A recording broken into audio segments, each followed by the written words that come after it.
Welcome to Unicorn. We're talking about all things independent comics, specifically the feminist dystopian comic book of all time. Brian K. Vaughan's Why the Last Man. I'm Mikey. I'm Seamus. I'm sorry. It's people know every time I start the long form series, we got to make a little slogan, and it's harder. We got more episodes to try out other ones. Yeah, that's true. Yeah, it's just every episode we start we're just gonna be spitballing slogans to see what sticks because this was hard. But yeah, people, we're back at it again with our first long form podcast of the year. Because if people that don't know have been working with us for a while. The last long form book breakdown series we did was Deadly Class, which ended like November of last year, which was a lot of fun. It was me, Rebecca, and Damone breaking down all the issues. It was a great time. So for people who haven't checked that episode out, go check it out. It's a fun time. There's a whole playlist dedicated to it when you click the homepage. And yeah, but people, yeah. So obviously, for people that don't know, if you haven't checked the title for the episode, we are obviously going to be discussing one of the critically acclaimed Vertigo book that came out in 2002, which is none other than Why the Last Man, written by Brian K. Vaughan with art by Pia Guerra. And yeah, man, I'm excited because we've been talking about doing this book for years. I think before we the Indie Corner podcast started, like back in college. So. Yeah, definitely along. Yeah, but I mean, where Brian K. fan stands, he's like one of my favorite comic book writers of all time. I read this book a couple years ago, like while I was in school, but I only read half of it because there's 60 issues of it, and I consider it to be one of my favorite books of all time. Like, even though I haven't finished it, but it's that good in my opinion. Yeah, it was one of those books I read pretty early in reading comics, and I was pretty young. I was like 10 or 11 or something, and I remember reading it and just picking it up in the store and being super interested by it. And then I fully read it in 2015 or something when I was 15. And ever since then, I was like, I kind of wanted to revisit it at some point, just because you get older, you learn more, you kind of hopefully you grow, so you can have a different relation to the art. And now I feel like I'm, at the stage where it's like, oh, it'd be cool to revisit. So that's why I'm very excited for this, because absolutely I've been wanting to read it for a bit. Absolutely. I mean, it's interesting. Even when I read it a few years ago, like this was like 2020, 2021. So like reading at that time, knowing, especially being this book written in 2002, like it's we talked about it off camera before we started. It's pretty dated in terms of things that he's discussing. So. Even when I read it back then, I was like, okay, it's crazy, it's a little wild, but reading it now in 2025, it's like, okay, like I can definitely spot some of the things that he's trying to say, and it's like, okay, you're doing a good job, you're doing a decent job trying to, I see where you're getting at, but it could have been told a bit better. But that's obviously that's what I'm saying, because it's early in his career, and I mean, he won an Eisner for this. It was for this, Ex Machina, and what was the other one? It was this Ex Machina and a third book that I'm blanking on. But he, and I think that's why at 15, when I didn't really understand the more nuanced cultural messages he was trying to make, and I was just there for like the story itself.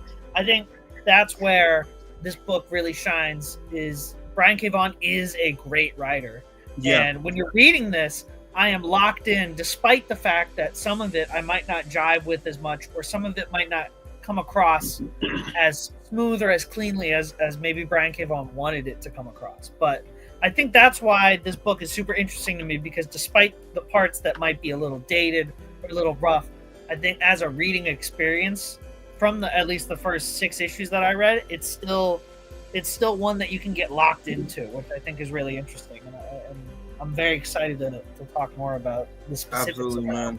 And for people just that don't know, this did have a live action adaptation as a series that was on Hulu, like I think in 2021. I think it was like, I think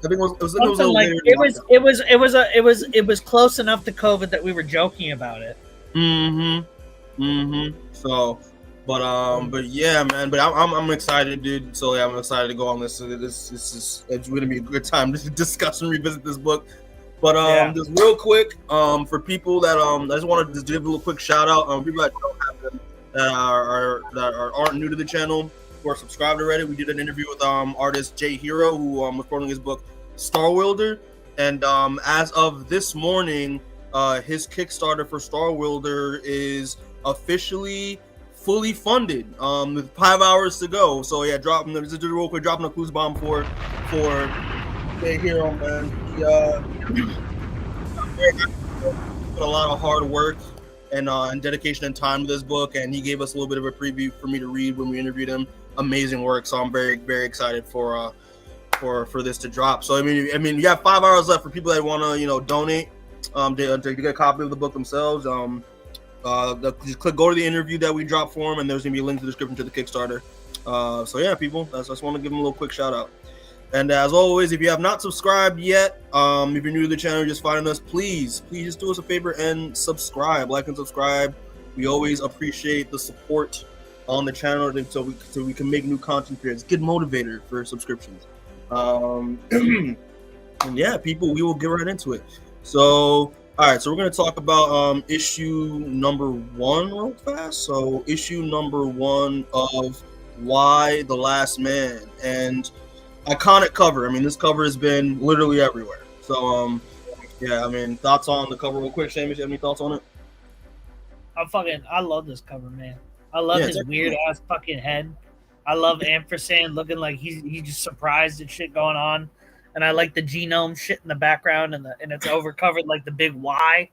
Like just the design, the front design of this, the design of this book is what got my foot in the door in terms of reading this, of it being like, ooh, that's interesting.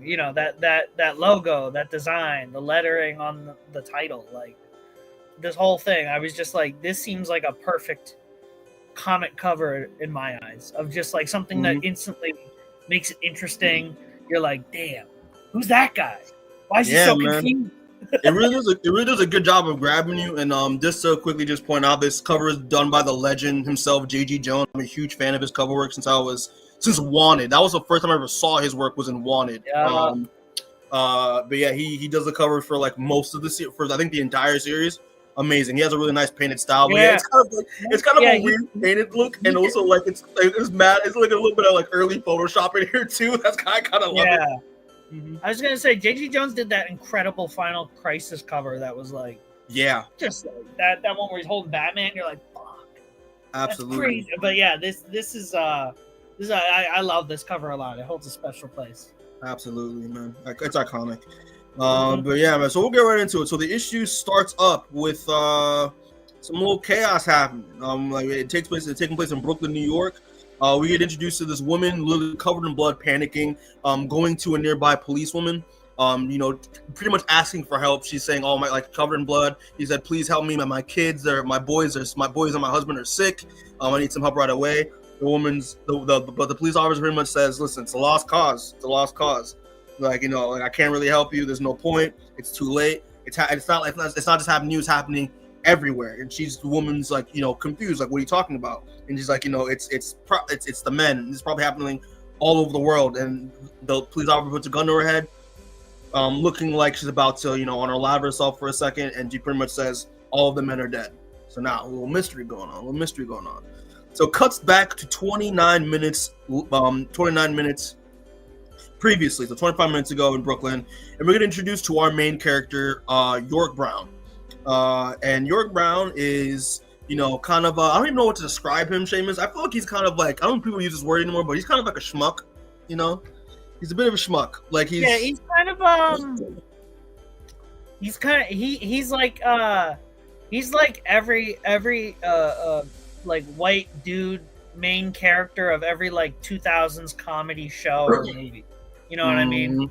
Like he's kind of just like I'm unemployed and I don't know what to do, but I got silly little interests. You know what I mean? And I got a girlfriend who may or may not love me, and you're just like, yeah, dude, I've seen you 1,000 times, and I think that's kind of like the point of his like, at least his starting character archetype.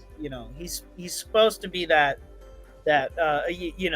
your everyday white 22-year-old dude, because it plays more into the themes that Brian K. Vaughan explores, at least at the beginning. Yeah, for sure. And the thing is with Yorick, he is young, unemployed, pretty much like isn't really with especially going through this conversation with his girlfriend Beth, who's currently in Australia. He's like young, I would say like 22, 23-year old, fresh out of college, like English major, and he doesn't really know what to do with his life. He doesn't have any ambition whatsoever, but like he wants to be, an escape artist, which is why we see him, trying to escape, trying to get out of a straitjacket upside down. And yeah, so that's pretty much like, he's a schmuck. Like he's just like, I don't really want to do anything. I don't really know what to do with my life. And I feel like he's kind of wasting his time, Yeah. But he's on the phone with his girlfriend Beth, who is currently in Australia, and they're just having a conversation what's going on, and literally like they're having a conversation about like Elvis's like Elvis's dead twin, and it was just like, okay, like it's just like a kind of like a random waste of time conversation, and while this is happening, like they're just talking about like best experience in Australia and how and he like really misses her, and it's like, oh, I wish he was there right now, but he has to pursue his career of being an aspiring magician. Seamus, it's gonna happen overnight. Can you believe it? Yeah. And while he's on the phone, he gets another call, which happens to be from his mother. And it transitions to 24 minutes ago, so now we're getting further and further a little bit in time, into Washington D.C., where we get introduced to Representative Jennifer Brown, which is Yorick's mom, and pretty much talking about how they're just doing a quick brief talking about it's Yorick's dad's birthday coming up, so you have to make sure he has to call his father, and also she's just checking on to see how her son's doing. And while this is happening, she gets she's with her secretary or her aide, and they get interrupted by I think Senator. I haven't gotten his name real quick. Senator. She gets interrupted by another senator, who is, I believe, is a Democrat.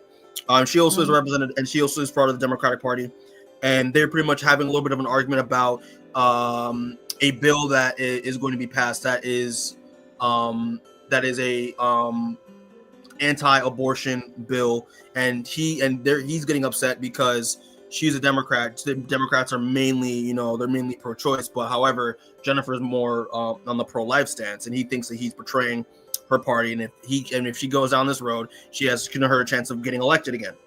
And obviously she doesn't take kind of the threats, but he's just making sure that he's letting her know, I'm not doing a threat. I'm just making sure if you want to be elected again, you're gonna need my help. But he then gets interrupted by looks like an agent, and that the president wants to see him, and it's concerning. He said it's concerning 355. We don't know what 355 is. And they pretty much said that they're going to continue this conversation later, and he leaves. And even Jennifer's aide asks him, "What is 355?" And she probably doesn't know. Probably something about baseball, because all the men most talk about baseball. And yeah, so it transitions again to Yorick, and Yorick is making is talking back with Beth again because his mom interrupted the call. And they pretty much asked, how's life at Australia for Beth, and Beth loves it, and they're just having a conversation there, and then Beth hears over the phone him saying, "God damn it, Ampersand, stop it!" And she's like, "Ampersand?" It was like, "Yeah, Ampersand, the little curly thing, that represents." And she's like, "I know what an Ampersand is. What who are you calling Ampersand?" And Ampersand is revealed to be his new pet monkey, and not really kind of his pet. He got the opportunity to volunteer to train this capuchin monkey to help with quadriplegics with their chores. And Ampersand's he's not really obedient, and he's very unruly. So he's currently throwing shit at Yorick. Ampersand's gonna be a very important part of this book. I love Ampersand as a little like pet character for Yorick.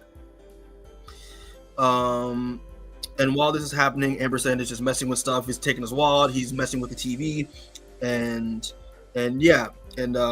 so that's introduction to Ampersand. So it transitions to now we're in Nablus in the West Bank in Palestine, 18 minutes ago.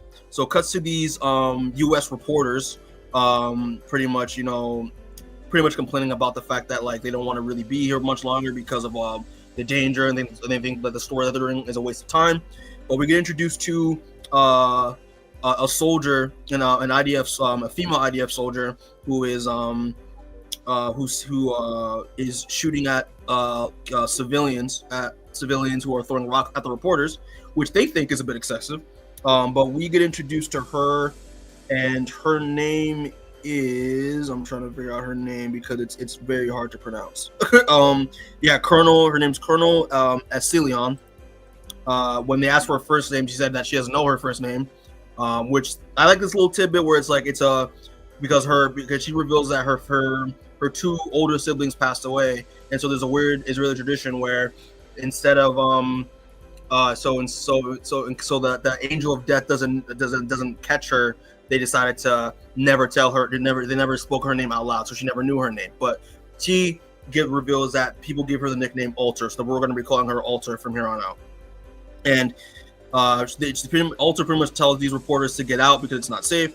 But they said, okay, yeah, we will accept an escort if we can get a story behind them, because they're doing a story on the IDF female soldiers, which she agrees to, and pretty much they're just talking. They're going through the West Bank and getting escorted out, and the reporter mentions the fact that Israel got rid of the singular women's soldier division, and now that they're working amongst men equally. And and it's weird because he said that most of the women soldiers were pacifists. And she's like, don't you want to focus on peace? And she pretty much says, and I quote, "Who wants peace when we have not yet begun to fight?"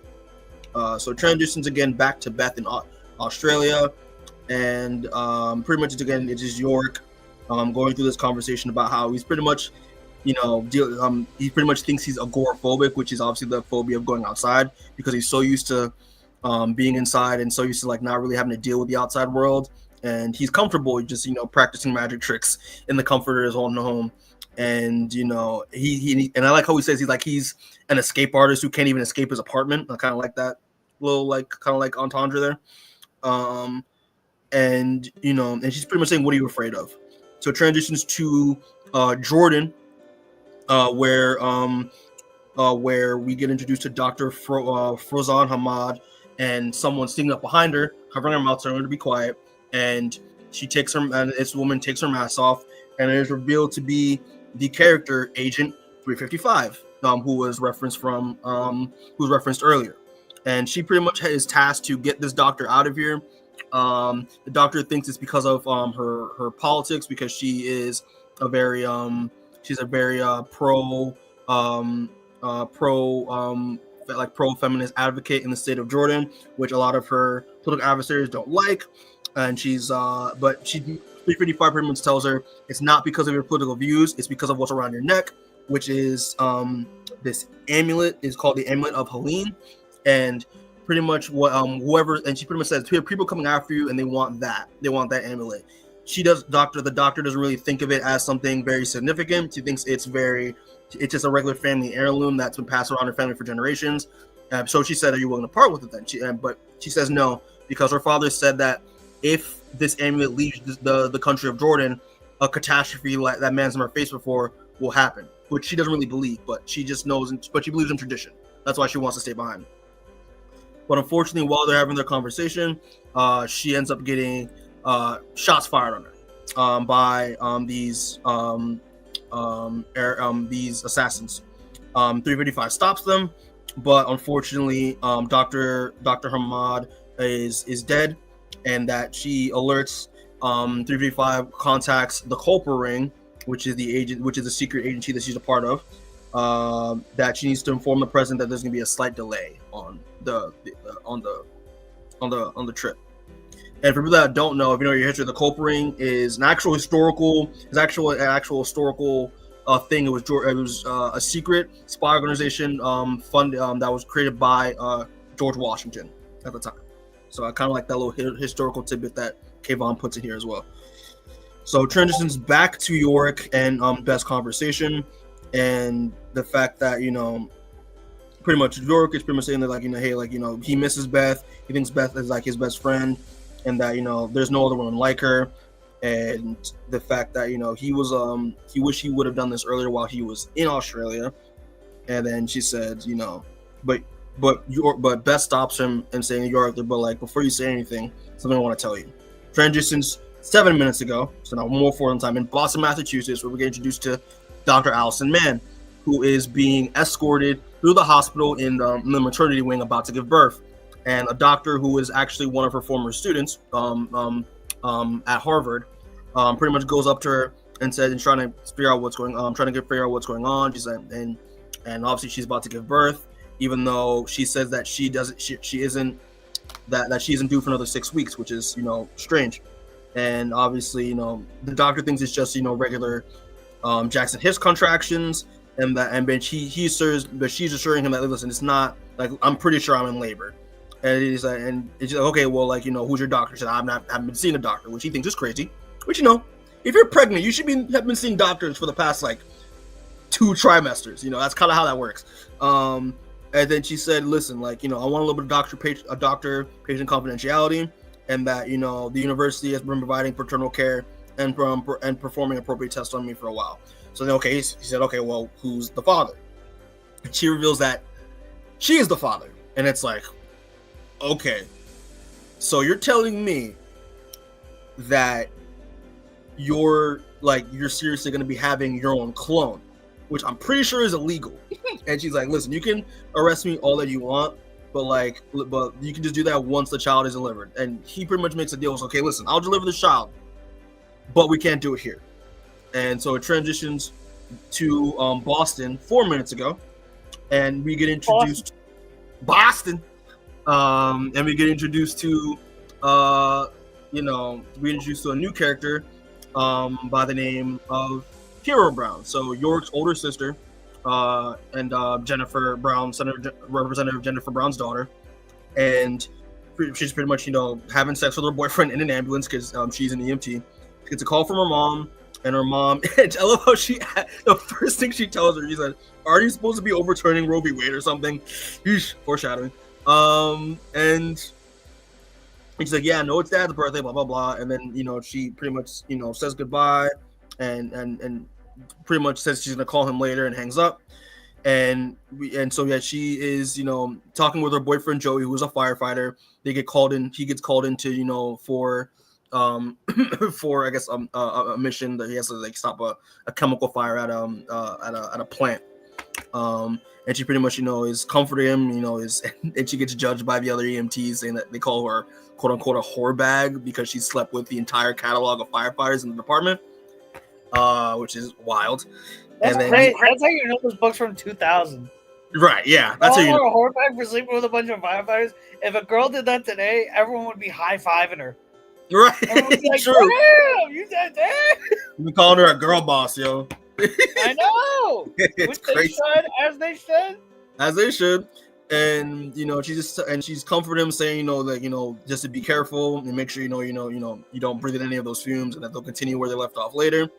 So it transitions back to Yorick, and it transitions back to Yorick, and Yorick is pretty much saying that he wants to, even though he wants to get serious, he's like he wants to reveal to that he lied to Beth, and that he said that there's one point where he lied to her and said he gave a bunch of money to a corrupt cop, when in reality he actually bought something for her, and he did not give her a chance to give it to her before she left. But what he got her was a ring from the magic shop, and instead it had been an extravagant like quote unquote magical ring. And he said, listen, I just want to take this leap, I'm gonna take this chance with you. And he said, listen, Beth, it's like Beth DeVille on the phone, like, will you marry me? And then this happened 5 seconds ago. We cut to DC, and 4 seconds ago, and then listen, and the representative, Jennifer Brown's aide is saying that her husband called for her, and they said it's gonna be late for a party that they're supposed to be attending, and she says men can live with them. Cuts to 3 seconds ago. So Alter is talking with the reporter and asks, what time does your patrol end? And she's saying, quiet, do you hear that? It sounds like shells being spilled. Cuts to 2 seconds ago with Agent 355 above Jordan on a plane, talking with Agent 1033, about the crazy getaway that they just had. And it cuts to 1 second ago in Boston, Massachusetts, where Dr. Elizabeth Mann is giving birth to her clone. Crazy. Then it cuts to now. And this is where the bomb drops.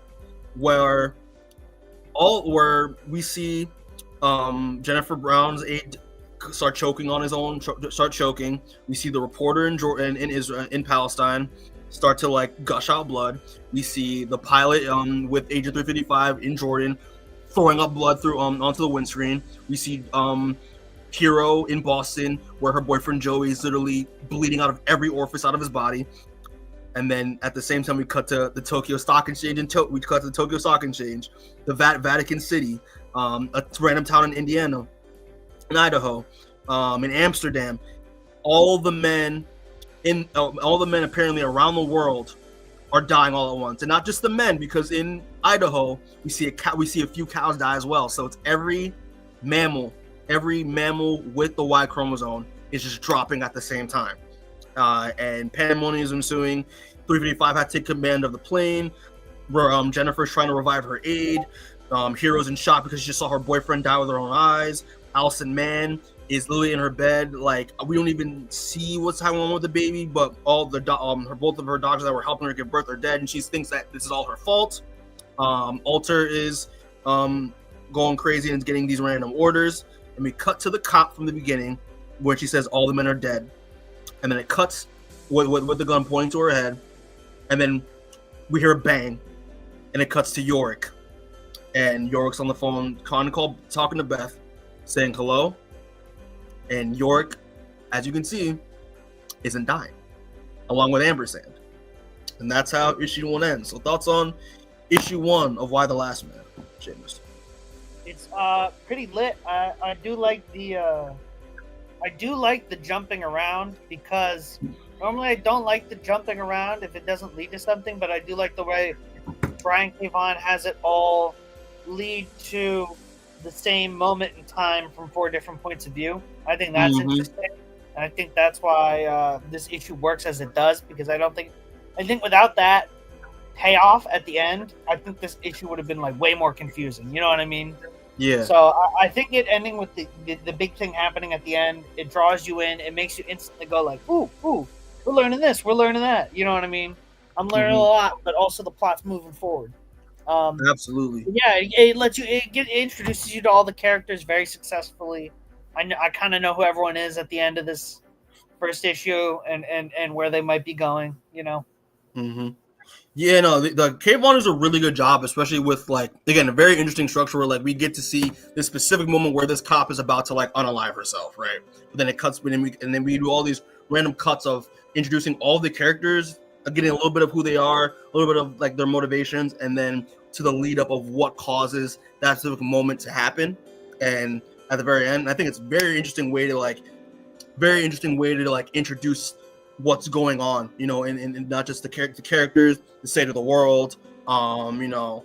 So and also, like, I think it's really interesting to see, you know, I think what K. Vaughan does, where he kind of introduces like 3 possible ways that this outbreak, whatever you want to call it, may have happened, you know, because they put a little emphasis on the amulet that 355 recovered from Jordan, the ring that Yorick buys at the magic shop that is deemed special that he bought for Beth, and the Dr. Mann giving birth to her clone.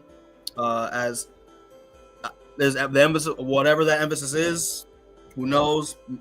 It's maybe when I first read the series, I was like, okay, maybe it's definitely something that, you know, K. Vaughan is saying 3 possibilities of why all the men died, you know. So it's ambiguous, but we'll see. But I think this is a great first issue for sure. Yeah, a great first issue. But yeah, all right. So we'll just move on to issue number 2 then. But again, I forgot I have a soundboard. I could be using soundboards right now. I could add in. But wait. What sounds could possibly go with this book? Oh, okay. I can use this one. Because we're talking about how great K. Vaughan's writing is in this first issue. So we're gonna do this one. So, who's bomb real quick? Or this one. Yeah, listen! That's called motherfucking bars, nigga! You know nothing about that! Yeah, there we go. See? Anytime something dope happens, that is being played. I gotta have access to the soundboard. You gotta somehow give me access to the soundboard. At least for when we eventually do our best and worst of the year, I need that soundboard.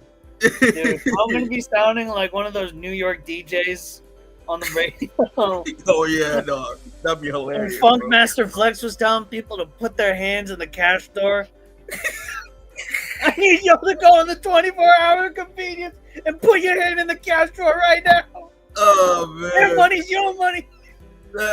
Yeah, bro. Listen, we'll make it work. We'll figure it out. We'll figure it out. Yeah. But, all right. So we'll go to issue 2. Anyway, issue 2. Issue 2.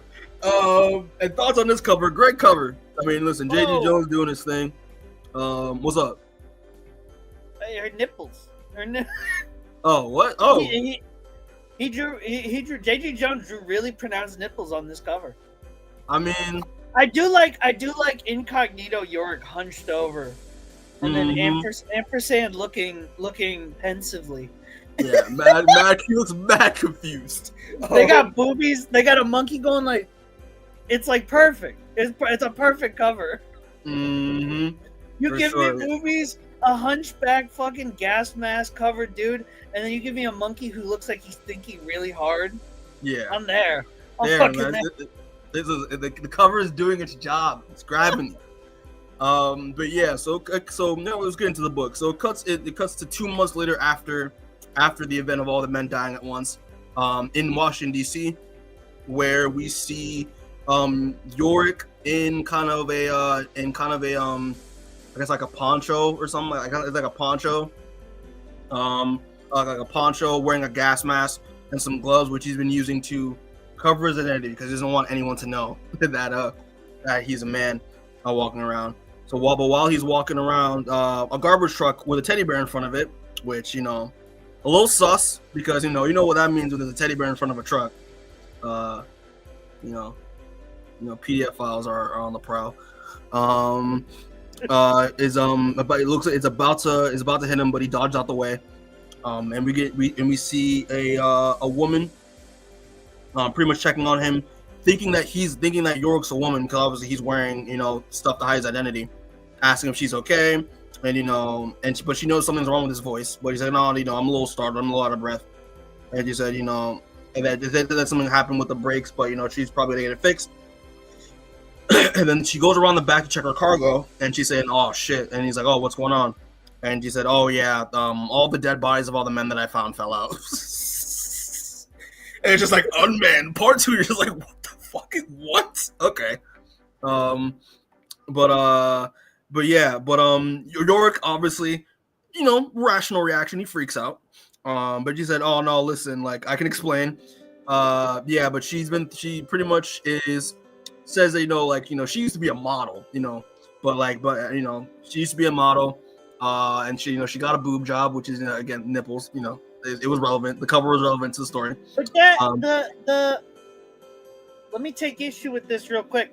He drew the boobs in the cover as though they were natural because they had that natural, you know what I mean? That natural shape to them. They didn't have that fake shape, which is why I was confused in the book. Why are we getting deep with it? Because J.G. Jones. Listen, I love J.G. Jones. We already said we love J.G. Jones, but I'm just saying there got to be some consistency with this. That's hilarious, bro. This is like when Alex Ross was doing the covers for Immortal Hulk. Sometimes the covers would have jack shit to do with the issue.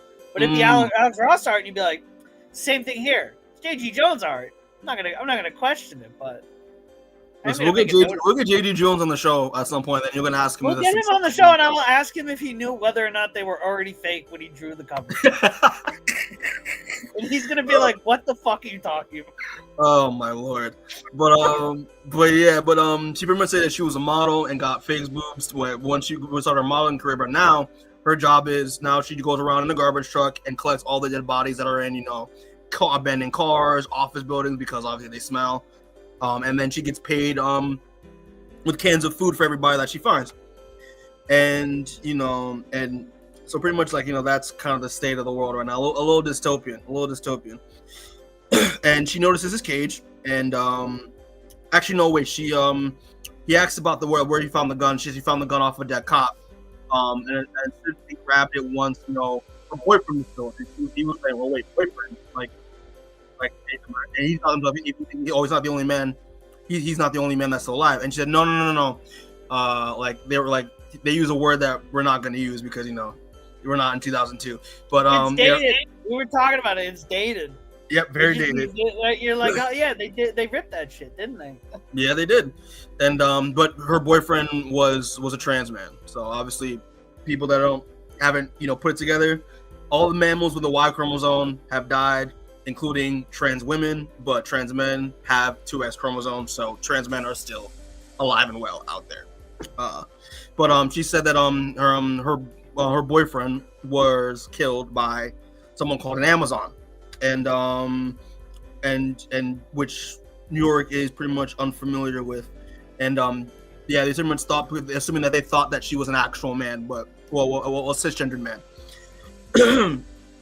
And yeah, but he said I don't really know. I haven't really heard about him, but all she knows is that the Amazons are like fucking psychopaths. And then but then she notices his cage, and she thinks, oh, it's this little cat or a dog, and she's like, yeah, please don't touch that. And he's like, take it easy. I love animals. She said he used to have a bunch of puppies, but they're all men. They're all male puppies, so they died. And then turns out it's Ampersand. Ampersand jumps out, and Ampersand decides to jump on Yorick's face and take his mask off, revealing that, yes, he is a man. So transitions to Virginia, Alexander to Virginia, and it's with Angel 355, and she breaks into the house of the Secretary of Agriculture. I'm trying to get her name. Oh, Margaret Valentine. So it's the Secretary of Agriculture. And she pretty much is revealed. She's telling her that she needs to go back to Washington because that she's needed. And she's like, "Why? I'm the Secretary of Agriculture. What purpose do I have there?" And she said, "Yeah, your title kind of changed a little bit, Madam President. So due to the line of succession, everyone in the line of succession has died." Which were most of a big chunk of the cabinet were men. But I like how Valentine tries to remind her that I believe she said that the cabinet, the Secretary of the Interior, who was a woman, is supposed to be next in line before she is, but she makes the point that but 355 informs her that she died in a plane crash. I'm assuming probably on Air Force One, maybe. So she is now the president of the United States, and also to tap on her emotionally, she also says that she thinks that Ms. Valentine's the right person for the job, and that she believes in her, so she is needed, and she's sworn an oath to serve, to serve the will of this country. So she doesn't really have a choice here. So it transitions back to the garbage woman in Yorick, and obviously, seeing Yorick being a man, she's stunned. She doesn't really know what's going on. She said she's trying to figure out who she is, like what's going on, who are you? He introduced himself, and she's like, how did you? He's like, I have no idea. I have no idea what happened. And like, I'm just trying to find and the first thing she does is just straight up just grabs just cups him, pretty much, to check if he's actually a cis man, and it's confirmed to be, yeah, he is. But she also said just barely, so I'm just like, damn, man, don't gotta do this man dirty like that. Like that's crazy. But listen, just like and immediately, like, her first instinct is to tell him to get inside the truck. And she's like, oh, what are you gonna do? What are you gonna do? Rape me? And she's like, no, I'm not gonna rape you, idiot. You're not even my type. And she's like, but okay, then what are you gonna do then? Oh, I'm gonna sell you. Because listen, even though that's better. Yeah. Because even though she could, even though she gets a can of food for everybody she finds, knowing that there's a spot in a town, in a nearby town where she could trade him and get a lifetime's worth of food. So pretty much she and I like how she I like how she I like when he asks like whom is she gonna sell to, and she's like, whom? What are you, an English major? And he's like, actually, I kind of am. She's like, I don't care. Let's put these handcuffs on. So she handcuffs him to the door, to the rearview mirror, to the rearview mirror, and pretty much is talking about like, you know, how much of a life changer this is for her and all that stuff. And she said probably if you survive, there are probably more guys out there that probably survived. And by the time she turns around, Yorick, being an escape artist, is already gone and can break out of handcuffs.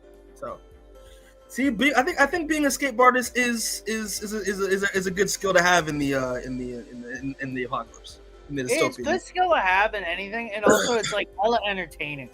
You know, Mm-hmm. like there's a reason why people are always shocked that Mr. Miracle books are kind of hype, and it's like, dude, they're fun as fuck when you got a dude who can just like run away from everything. Like, It's true. That's why Yorick in this series is so fun, because he's constantly just like, "Ooh," and then he runs away, and you're like, He just runs away. hell yeah, that's what I do. That is the thing that he does a lot in this book, and it's hilarious. It's great because it's exactly what every dude would do in this situation. Is they'd instantly be like, "Oh shit," and then just start legging it. They get out. They get the fuck out of there. But but it transitions to Yorick running towards the White House, and the fact that he was like, listen, man, you little shit. He's blaming Ampersand for the reason why they're in this mess, and he's like, listen, I would have gotten fed to, and they would have barbecued your ass. So next time, don't act out of line. Next time, just, you know, not being an annoying monkey, and he wants to note that, like, listen, like, I'm starving, and, you know, but listen, but grub has to wait until we find my mom. Also, for people that don't know, he will just talk to Ampersand like he's a human being often in this book.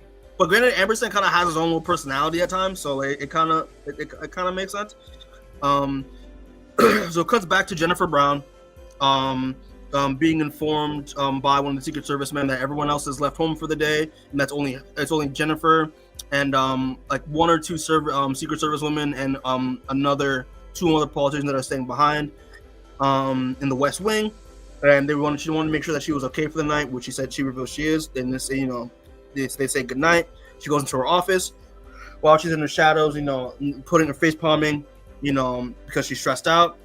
Yorick just comes out of the shadows behind her and is like, boy, security sure has gotten lame in this joint since all of the men. And she just immediately just does like a judo move and like throws her over her shoulder and like puts him on the ground. And he's just like, damn, man, like that Taibo you do every weekend's working. And then she looks at him and is like, Yorick, and she's like, yeah, hey mom, and she says, you're alive. And she immediately just cries and embraces him, and they embrace each other. And she pretty much says, like, I've been waiting, I've been praying for every second that you're alive. And, you know, yeah, and he reveals it took him weeks to get out of New York.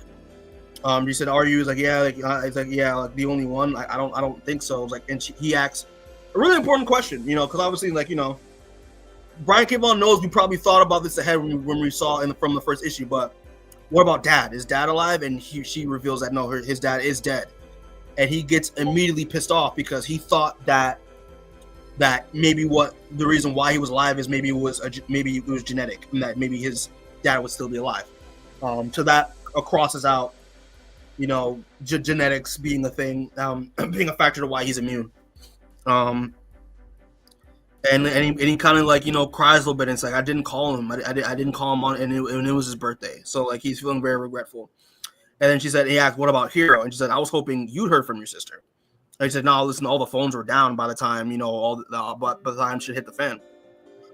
And she notices Ampersand, and she's like, oh yeah, you know, Ampersand is my monkey, and notices that he's also a male monkey. And she thought that, yeah, every male mammal with a Y chromosome I thought died. And she wants to know what happened. Like, how did he survive? How did they both survive? And obviously he has no idea.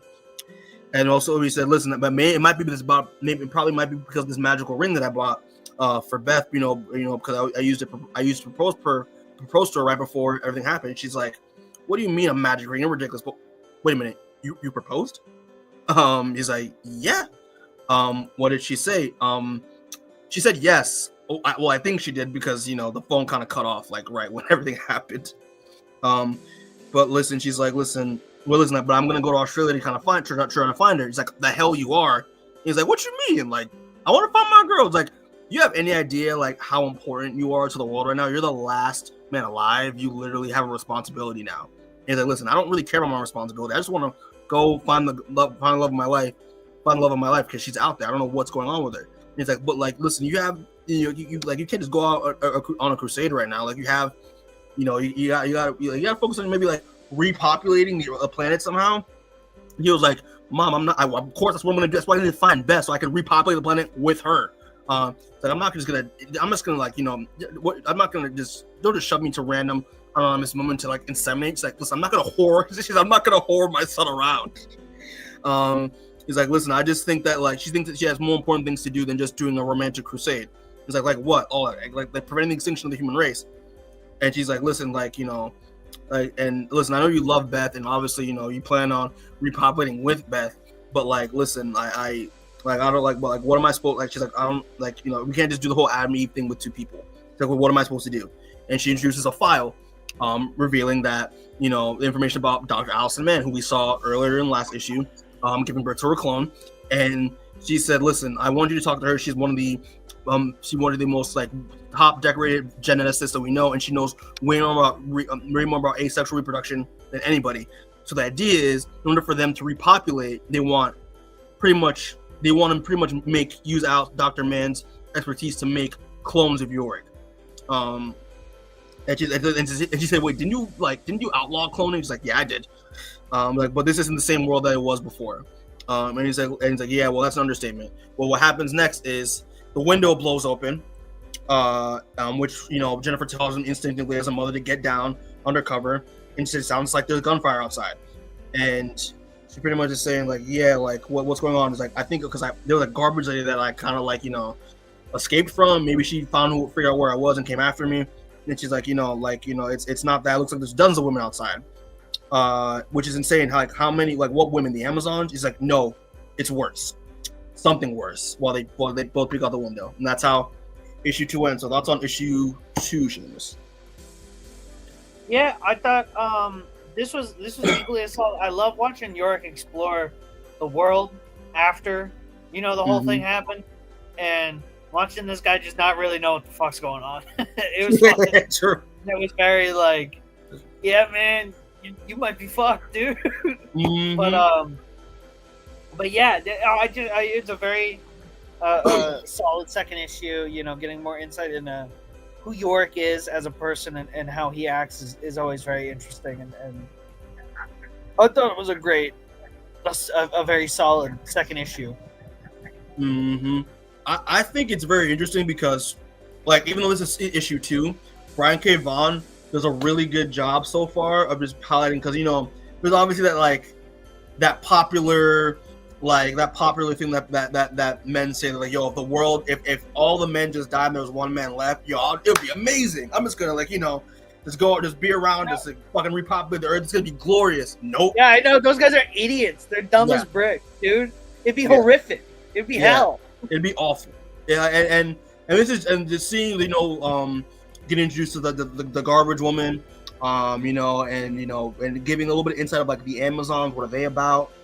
That, so it's a little bit of like we're gonna get to see what the worst of this scenario is like throughout the course of the series, but we get a little bit of it's a nice little tidbit of like it's how the status, what the new status quo is for the state of the world right now.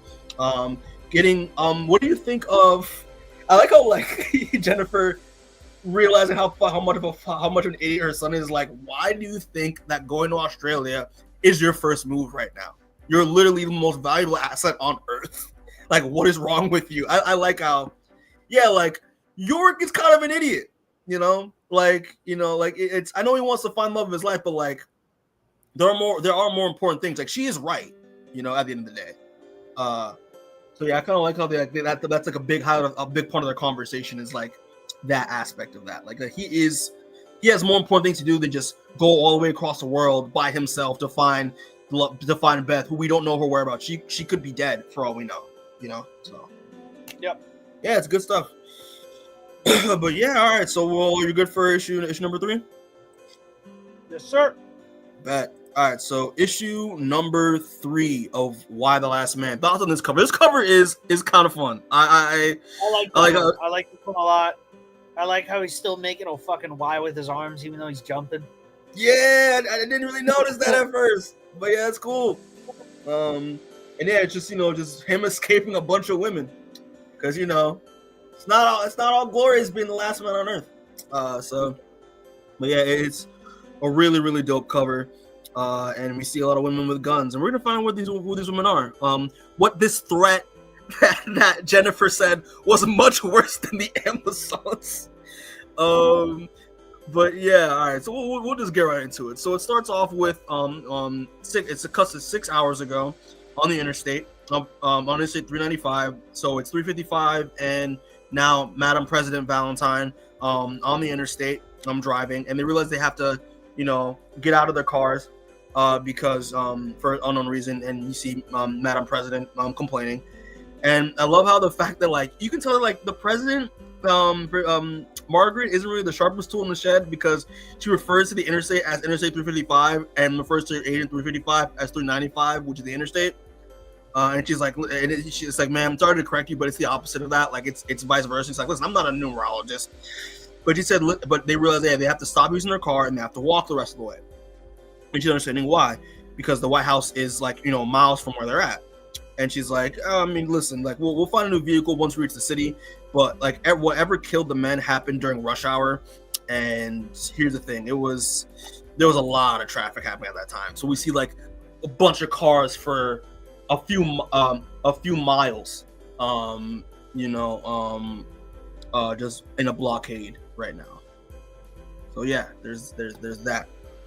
Yeah, makes sense. It makes sense. Makes sense. But very funny that the implication is that only men drive. That Brian K. Vaughan doesn't like that women drive. I don't think there would be that many cars blocked.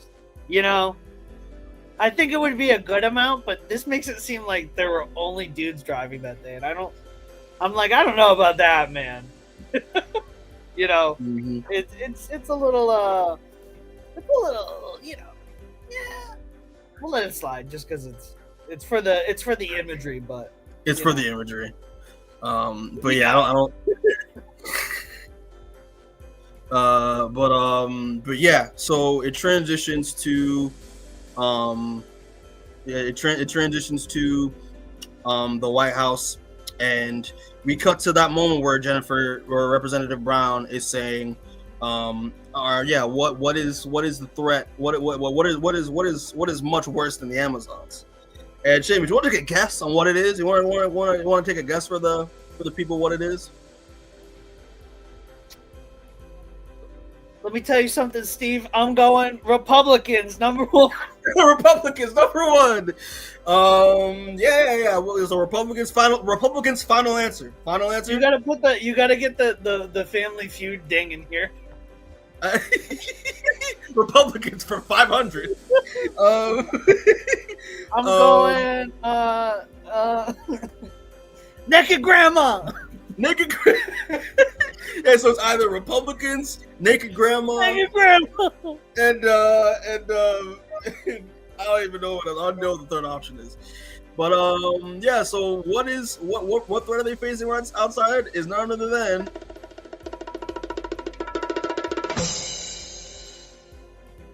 Republicans. Republicans, I did it. Republicans with guns.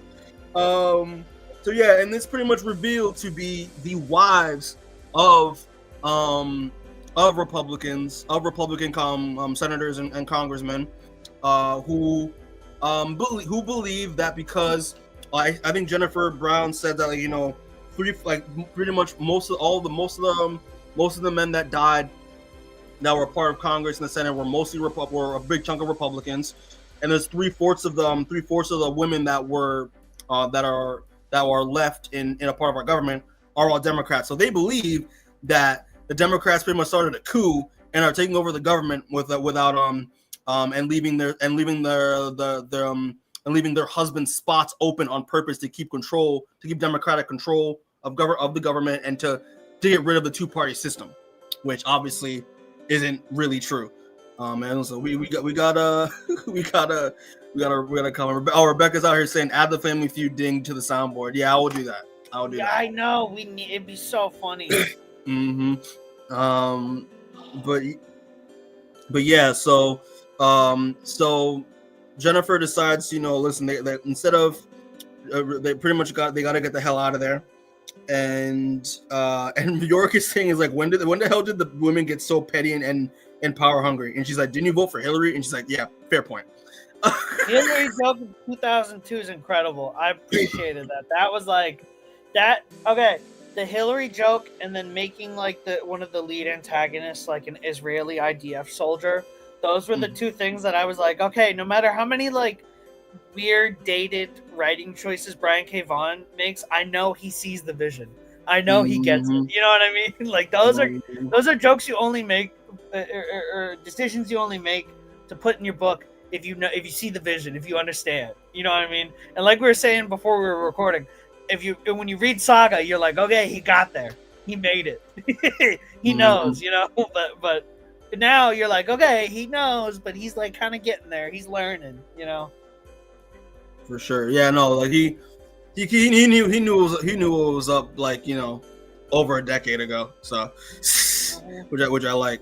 But they pretty much Jennifer pretty much goes takes Yorick downstairs to a pretty much to a fallout shelter that was designed by Eisenhower to be completely impenetrable. And literally was saying like, and he asked him like, you really think a bunch of like of Republican widows are gonna like take over the siege of the White House? He's like, well, the Canadians nearly did in 1814, so anything's possible. It was like, but pretty much he notices that the lock is a date and time lock, and she's like, yeah, the Secret Service added it during Reagan so that if he accidentally stumbled out of so that he wouldn't stumble out of nuclear into a nuclear winter. So once the door is closed, it'll stay shut for what they say is like pretty much for the time that for as long as like the half-life of a fallout would be. So pretty much like about 30 years it would stay closed for, and it can only be open from the outside with someone with the right security clearance. And he asked her, how are we gonna get out of it then? And she said, not us. So she pushes him in, locks him inside, and pretty much is saying like, listen, like, I'm sorry, but I don't want you to risk doing something stupid.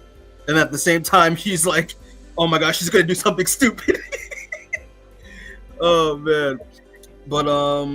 But pretty much she runs into another Senator Kavanaugh, and is pretty much she pretty much thinks they're gonna be going into the fallout shelter, but Jennifer wants to do this diplomatically and wants to actually confront these Republican widows, in a peaceful manner, so they can figure out a solution. And I love how when she pretty much said like and they want to stop this before anyone else ends up dead, which the senator agrees. And also she looks at the vault, looks at the bunker, and she's like, yeah, what the hell good, what kind of good thing would be in there anyway?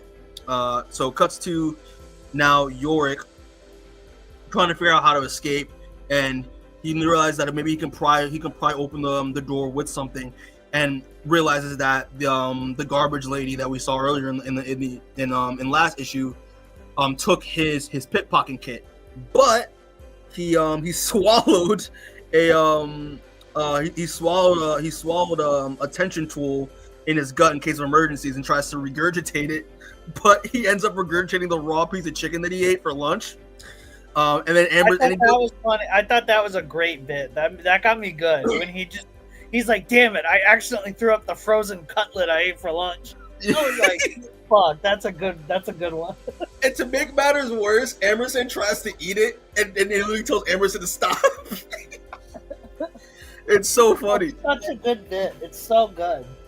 So transitions outside to Jennifer Brown and the senator meeting up with the Secret Service agent from earlier, and they're pretty much saying that like, yeah, like it was we couldn't get the job on earlier because there's no electricity, so there's lack of surveillance cameras, and that then they also have one Secret Service agent hostage. And then Liz is like, don't worry, like these women are just confused. Listen, like they're probably gonna let the girl go as soon as we until we find like a solution. So she says, like, ladies, Representative Brown, she wants to pretty much do this peacefully. And she says, certainly, is like, oh, but certainly, like, once you stop, taking Congress hostage and all that, it's like, and she realized, oh, wait, like, I know this woman. It's Representative David Stahl's wife.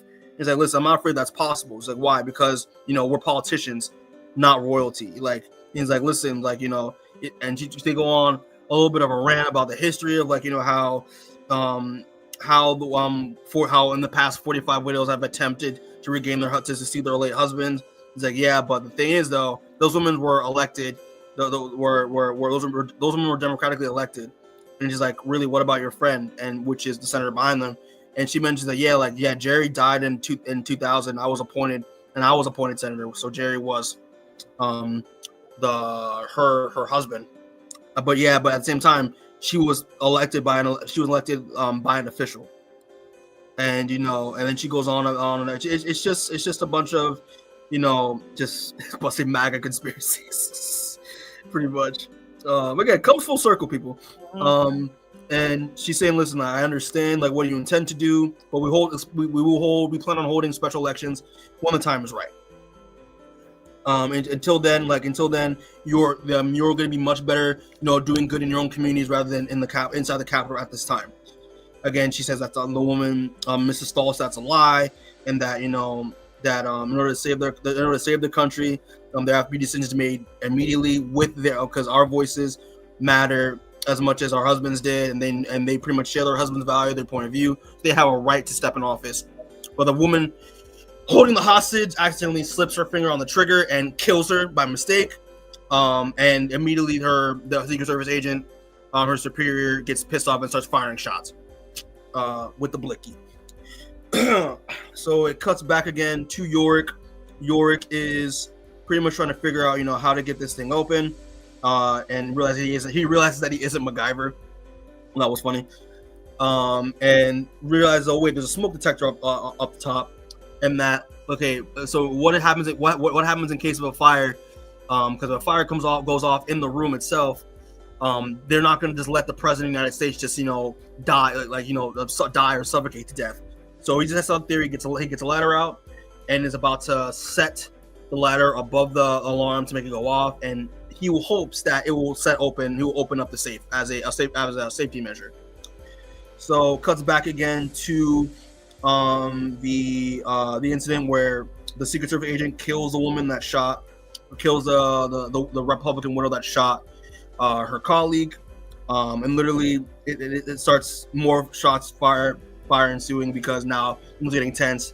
And she notices that and the Mrs. Stahl saying that, why'd you kill her? It was an accident. She didn't mean to kill anybody.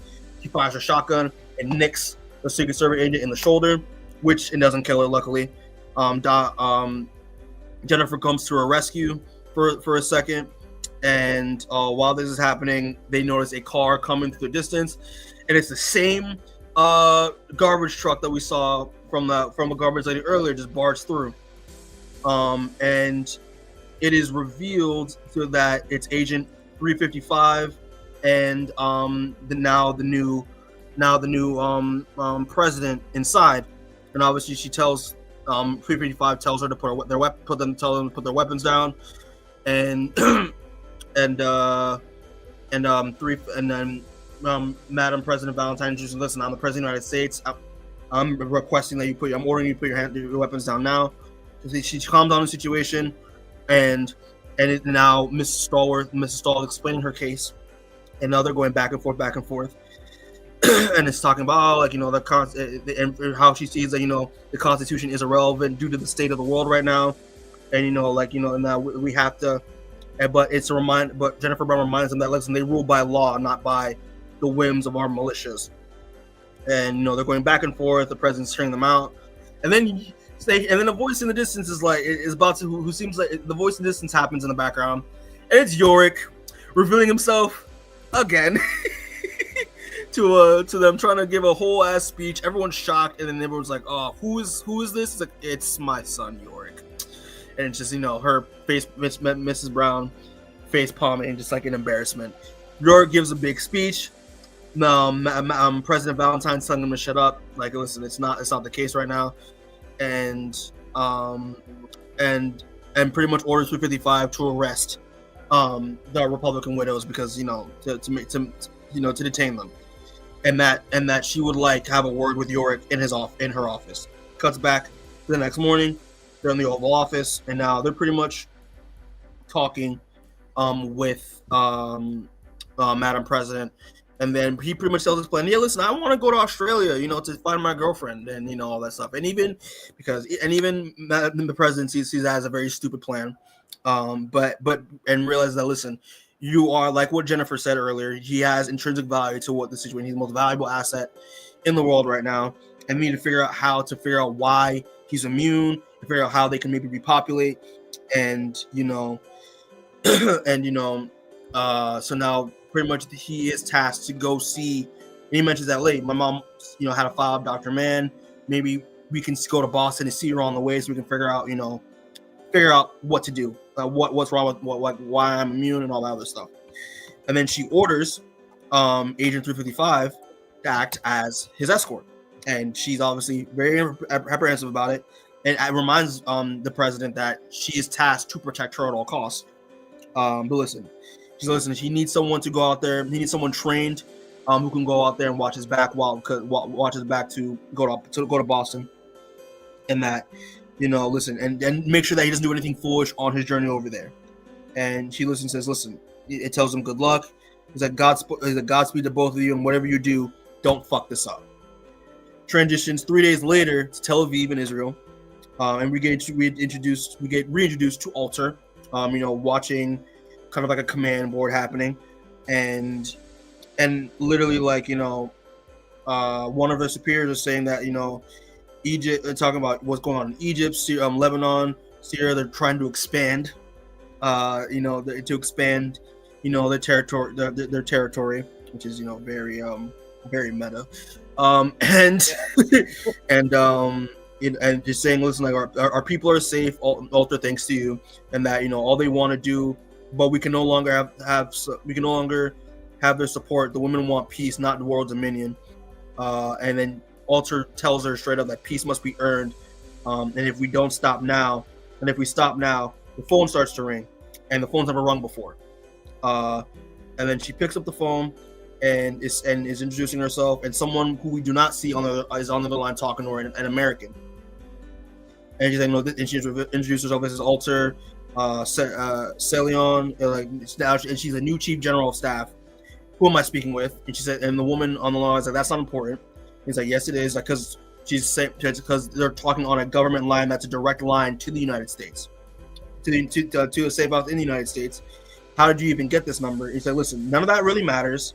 The only thing that should concern you now is a young man named Yorick Brown. And that's how issue 3 ends. So thoughts on issue 3? A lot happens. I love Israel. I shill for Israel. Stop it. No, it's a great issue. It's another banger from Brian K. Vaughan. Yeah, I do like the argument between the Republican ladies and the the president and everything. I do think that Brian K. Vaughan does a very fun, dichotomy between the Republican wives who are kind of all incompetent and bumbling, and then the White House staff who are all locked in and just trying to get them to put the gun down so they can chill. And these bumbling idiots are like, "What'd you say?" and accidentally pulling triggers and shit. And you're like, "Oh, Jesus Christ!" Because whether it was all the women were gone or all the men were gone, some version of that would happen. Some bumbling idiots would have guns and try to do something, and everyone and the people involved would be like, "All right." I mean, again, Brian K. Vaughan foreshadowing that did actually happen, 3 years ago. So exactly. Yeah. Exactly. So again, it's crazy. Reading this now, how much Brian K. Vaughan was correct about most of this shit. Oh, it's crazy. Right. Very funny. But yeah, I think especially I'm happy you said that you really enjoyed that part, because as someone who was a political science major, who with a political science degree, so what you want to like what were your thoughts on like what Brian K-Von was trying to say like politically on like how Democrats would how liberals were pretty much involved in the situation with the White House and how conservatives would. Yeah, I do like how he paints the a lot of the Democratic Party members as just like people who say they're well-meaning but are ultimately and largely like ineffectual, and they're all just kind of sitting in the White House going, "What do we do?" You know what I mean? That's really it. And the Republicans are all bumbling, self-centered idiots who are like, "What about us?" And you're like, "Dude, pick your things at play right now. Let's not. I don't give a shit about you. Let's try to focus on what's going on out in the world." And the Republicans and the Democrats have the vision to realize something big's going on outside in the world, but they don't really give a shit to do anything one way or the other, which I think is why, like I said earlier, Brian K. Vaughan does have the vision. He does understand that. He does get that. He does get a lot of.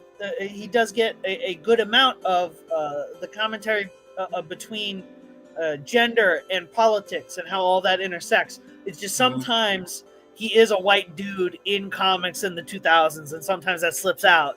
And you're like, I mean, I know what I'm getting into. I'm picking up a comic from 2002 about gender.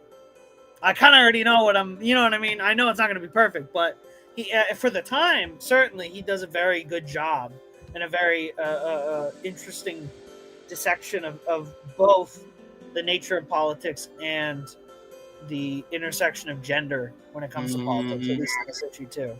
So absolutely, that's what, and it's all wrapped up in great writing that is very fun to read and very snappy, and that's why I think that this series is so effective. Even though you might find spots where you're like, you're still like, it's like J. Michael Straczynski's Spider-Man, where like you will get an arc that you're like, this should be god awful, but like the writing around it is so good that I'm still locked in. You know what I mean? Like, yeah, for sure. He just wrote Sin's Past, but I'm locked in right now for some reason. And it's the same thing with this. When he drops some like weird gender thing that you're like, ooh, that was a little, I don't know. But then you keep reading, and you're like, wait, okay, I love these guys. I love Yorick. I miss Ampersand. Yeah, word. But yeah, no, it's very interesting. Like, yeah, the way he represents that, like the social political aspect of what's going on involved and with the gender stuff added to it. So it's very interesting. Yeah, like if this actually happened in real life, Republicans would fuck it up. So exactly. Yeah, like it just makes sense. And again, it's super meta during the state of the U.S. right now. It's crazy. It's hilarious. Oh man, but yeah, I do find it very interesting. I forgot that, like, because again, in the just to add a note, the TV show didn't really do Israel as they weren't really a huge focus, but they tried to stay away from that shit, which is hilarious because it's so important. I forgot how big of a deal Israel is, and especially with the Altar are one of the antagonists in this book. I forgot how Brian K-Von was unapologetic about that. I mean, it was 2002 at the time, so. But. Yeah, it was 2002 at the time, and he was portraying every Israeli in this book as bloodthirsty and crazy, which is hilarious. That he's like, yeah, of course the most evil, bloodthirsty person would come out of Israel. Oh my gosh. But yeah, man. But this was great. That's why, as much as I liked the TV show adaptation, I was like, if you're not going to do Israel, what are we doing? Like, you can't just, you know what I mean? Like, that's an important part. And I know for a fact that, that you could tell that Brian K. Vaughan did not have as much of a role producing that as he did like making Under the Dome. You know what I mean? Yeah. Like, Under the Dome was his show. That was his thing. This was just someone paying for his adaptation and him like not having a hand in it because Israel's not involved. But yeah, all right. So, but overall, this issue I think is really good. And also Yorick has a habit of being an idiot, just revealing himself when he knows he shouldn't. Like, Yeah, it's like that is something. So yeah, like a 22-year-old white dude in 2002 would think he's invincible and think that he's right and go up to this group of women who have weapons and try to be like, hey guys, you know what I mean? When it's like, yo man, chill with that. Yeah. You might have gotten out this time, but it was because there was a fucking secret special agent near you who was always who was prepared to protect you at any moment, you know? Mm-hmm. But yeah, I just want to make an out to that. But all right, bro, you good? You want to move on to issue 4? Yeah, there. All right, so issue number 4 of Why the Last Man. All right. Wait, hold on. I passed through the cover real quick. How yeah, no, this cover's cool. I think this cover's cool. really cool. The reflection in the gas mask is cool. Mm-hmm. You know. Yeah, it's man. It's all very lit. We see some very angry women. The X over her boob. Yeah, what's that? You know that's a retcon? You know that? What do you mean? The Amazonians having one breast is a retcon. It's like really? Because in later translations of the myth, they would Amazon would be like translated to without breast as like a slight mistranslation, and then that eventually just became part of the myth. Because originally they didn't, but then after a while it did, just because people were like, "Oh, well, they're called without breasts. Why?" You know what I mean? Yeah. Okay. Which is interesting. I didn't know that. Anyway, first retcon in history. True. That's crazy. All right, bro. All right, Seamus, this is all you, bro. Start us off, bro. Yes, sir. So we start back in Washington with Yorick getting punched in the mouth. Remember the boy getting fucking beat up. Not really punched. He's getting mollywopped. Getting fucking jumped. And then he is splayed out in front of the Washington Monument going, I want to hit some women. And you're like, hey, listen, man, it's self-defense. You're getting ganged up on. I'm impressed you're keeping that level of restraint, but...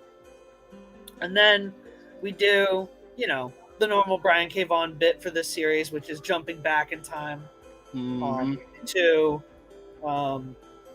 Yorick walking around with 355, and he's trying to get to know her. She's being very guarded. It's your normal like Secret Service agent and regular dude she has to protect but doesn't like bit. It works very well because it's Brian K. Vaughan writing it, and he lets these characters at least have some bits of information that slip out about themselves that you can kind of attach to, but it is very much still that same trope.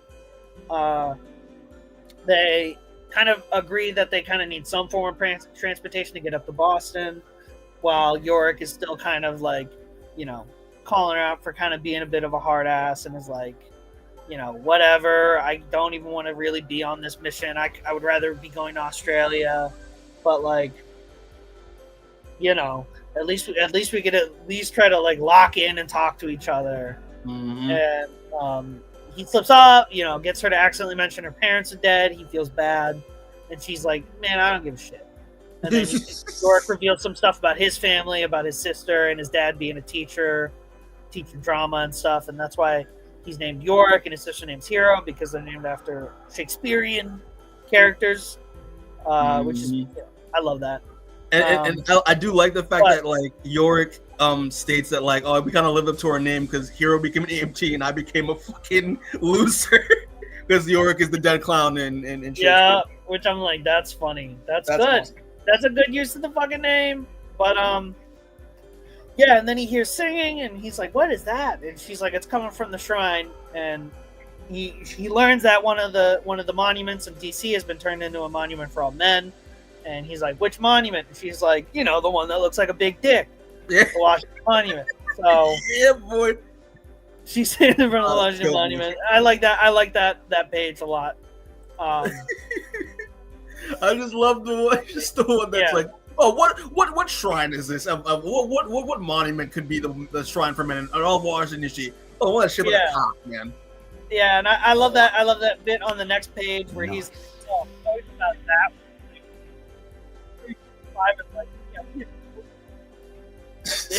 Which I'm like, that's a great joke. Oh man. And then Yorick gives her Ampersand because he wants to just check it out, pay his respects a little bit, and 355's not rocking with Ampersand at all. And yeah, Yorick arrives on the Washington Monument. is kind of in awe at how many women are there chilling, paying their respects. And he strikes up a conversation with a girl near him who, he thinks it might be a guy because she has a gas mask on, but turns out she's a girl. And they have a nice little conversation about who they're here for, paying respects. And she says that she's there for Mick Jagger. And he's like, what?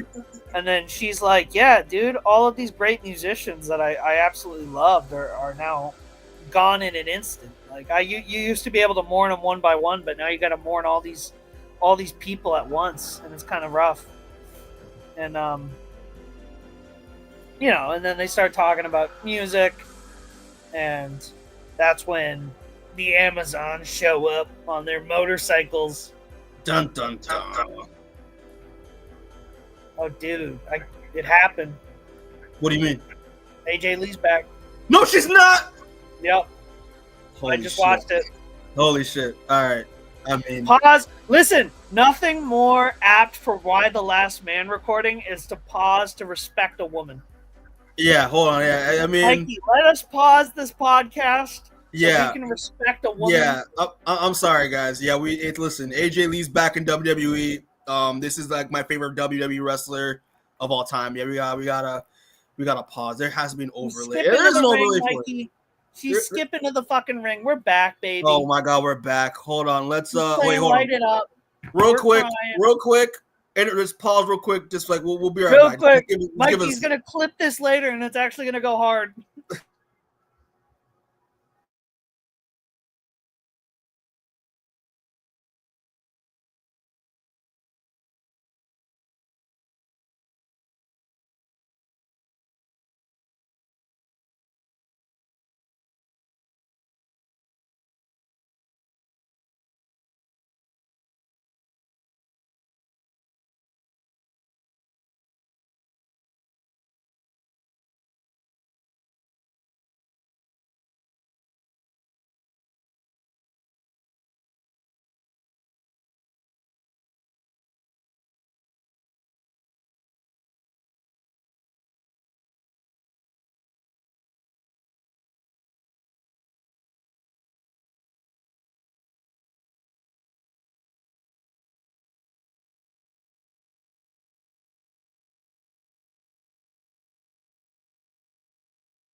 All right, we back, people. Sorry about that. We had to. We have to pay respects to women. Apologize for respecting a woman. Oh my god, that was amazing, yo. That was great. Real quick. We're dropping a clues bomb. We're gonna drop a clues bomb for AJ Lee, bro. We're gonna drop a clues bomb for AJ. That's what I'm saying. Hell yes. And then put it on the fucking channel. Just react to AJ Lee returning live during a fucking Why the Last Man podcast. But oh my gosh, incredible, incredible. Amazing. I'm gonna go back to watching WWE regularly, but AJ Lee coming back is very incredible. She looked incredible. I'm excited to see clips at least because I don't know what I'll be watching, but good, very good. I wish they gave her a little more to do. Coming back and just doing the beatdown. I wanted her to come back. I wanted her to do a promo and then do the beatdown. So I got a little, but that's just me, maybe. Absolutely. All right, Ram. Listen, we had that moment. Fuck, dude, I can't even believe it. I'm sorry. This is crazy. Right? It's insane. It was like when you were hearing CM Punk was coming back in AEW all those years ago, and you were like, everyone's saying it's happening, but I'm not gonna believe it until I see it on my screen. And I saw it, and I was like, "Oh shit!" Because I looked up, I was doing the Amazon thing, and I looked up, and I went, "Oh shit!" There's AJ Lee. Oh shit! Oh man! All right, well, we did that, bro. So continue. What was happening with? Well, the Amazons be coming in on their bikes. They be rushing in. All the girls kind of know who they are, and Yorick knows who they are, and he's like, "I've only really heard of them. They're pissed off lesbians," and the girl's like, they're not lesbians. They're just crazy people. And then they cut off. He talks about the myth of them cutting off one boob. And she's like, that's supposedly what the real Amazons did. And the Amazons are defacing the Washington Monument. And Yorick is like, fuck that. You know what I mean? And he tries to square up with them. Mm-hmm. Insults their spelling ability. And he's like, he reveals himself as a man, and they're like, no, you're just a cross-dresser. And he's like, tell it to the Adam's apple. And I'm like, oh my God. This is a ridiculous man. And he calls her Mad Maxine and is like, what the fuck's wrong with you? And, and then they make a good point. He's like, didn't you all lose fathers, brothers, and friends? And she's like, we lost a lot of rapists, dictators, and serial killers too. And then right there, I would have been like, But here's the thing, though. There are serial killers that were women. Know what I mean? There are, but if you look at the numbers, Mikey, the numbers don't lie. Statistically speaking, we kind of got the numbers on that end. That's kind of on us. But yeah. Then they start going into the actual crazy stuff. You know what I mean? Like her saying, no, I'm not sad because we lost rapists, dictators, and serial killers. I would have been like, fair point. And then the other girl chimes in and says some absolutely insane shit, calling the Y. She starts talking like eugenics Nazi shit. Like the Y chromosome is an aberration. You're nothing but a deformed female, a monster poisoned by your own hormones. And that's when I would have been like, okay, hold on now. Crazy. All right, listen. I'll accept being called a mutant because that's fun. I like being an X-Men, but whoa! Don't stop trying to talk to me like I'm Magneto. That's a little nutty. That's wild. But yeah. She's like, Mother Earth eliminated you for a reason. He's like, why am I here? And she just goes, I don't know. What the fuck? You just had that whole speech, and you don't even got a fucking answer for why there's still a dude here. Yeah, and then we catch back up to the beginning. He's getting beat up. He grabs a paint can and blinds one of them. He actually starts beating him, but they still overpower him. They're holding a knife up to him, and he's like, if you want to kill me, then fucking kill me. You're doing a lot of talking for someone who really wants to exterminate me. Like, what are you waiting for?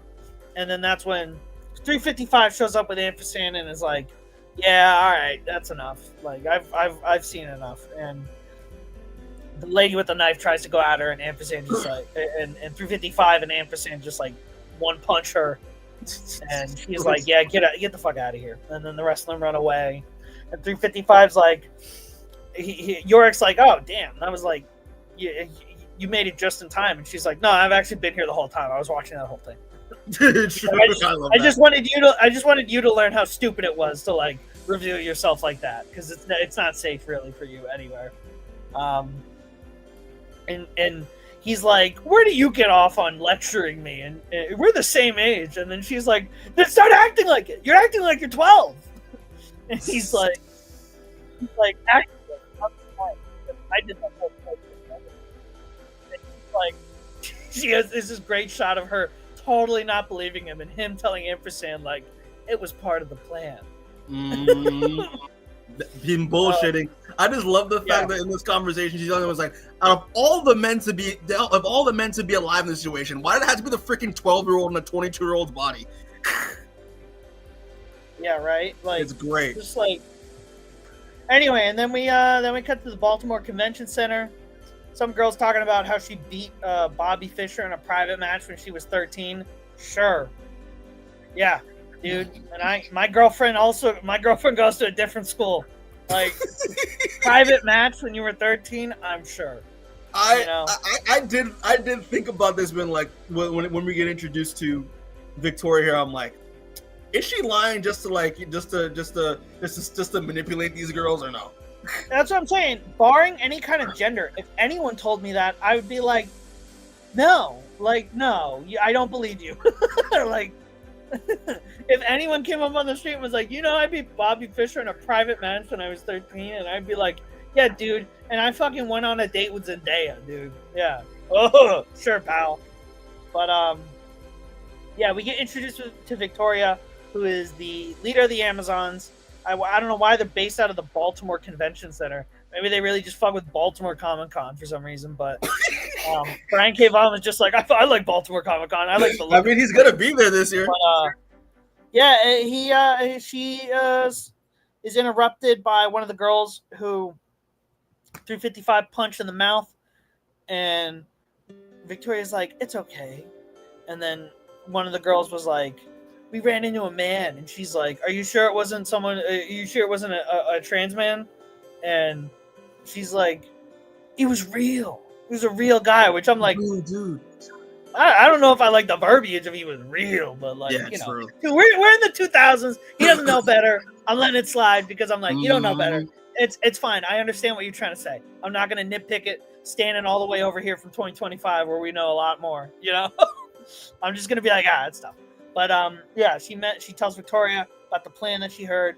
Victoria decides to send to bring some of the group with her, and one of those group is revealed to be Hero, who has cut off one of her breasts and is now a fully fledged member of the Amazons. Which I was like, yup, that's a great cliffhanger, man. That's how you do it in issue 4. You already give me a cliffhanger that I'm instantly like, I want. And that ends the issue for us. Which great issue. I liked it. Loved it. Yorick making an ass of himself. Exactly what every 20-year-old white dude would do. They try to be like, fuck yeah. And then they kind of get beat up and then have to get saved by a more knowledgeable woman that knows better and is like, yo, dude, you can't be doing that anymore. Okay? You're the only one here. You're going to get ganged up on and fucking beat if you do that shit. But, it was a great little illustrator for everyone's character. You got to learn more about 355. You get the introduction of the Amazons, learn more about what the Amazons are all about. That little reappearance of Hero, you're like, damn, yeah. That was. I remember when I read this book the first time, I was like, that is a dope ass twist. Or it's like, oh yeah, like literally like one of the people that have to go out going after Yorick is his own sister. Like that's crazy. I think one of the best parts for me with this issue is like kind of what illustrates one of the most interesting parts of Why the Last Man for me is now obviously like especially knowing nowadays like in 2025 like where we see a lot of like red pill like toxic masculinity manosphere stuff, but like in this where it's like oh yeah like there are men there are men out there that are like very that demean and diminish and are very like anti-women incel like that type of vibe. But in this one book when we read this book and obviously all the men are dead, we get a nice reminder that like yeah there are women that are also on the opposite end of the spectrum that are like the very radical extreme feminists that are like men are the like scum of the earth, we need to be like we don't need them at all like so yeah and like I think it's super interesting making them TERFs too. because I think that just expands on the idea of just how malleable gender is, and it's one of those things like I was talking about where like Brian K. Vaughan might not be, you know, he might use some language that's a little dated, but like he sees the vision and he sees how these like groups of feminists that still are trans exclusionary radical feminists will eventually lead to a form of gender essentialism that will end up not working for anyone.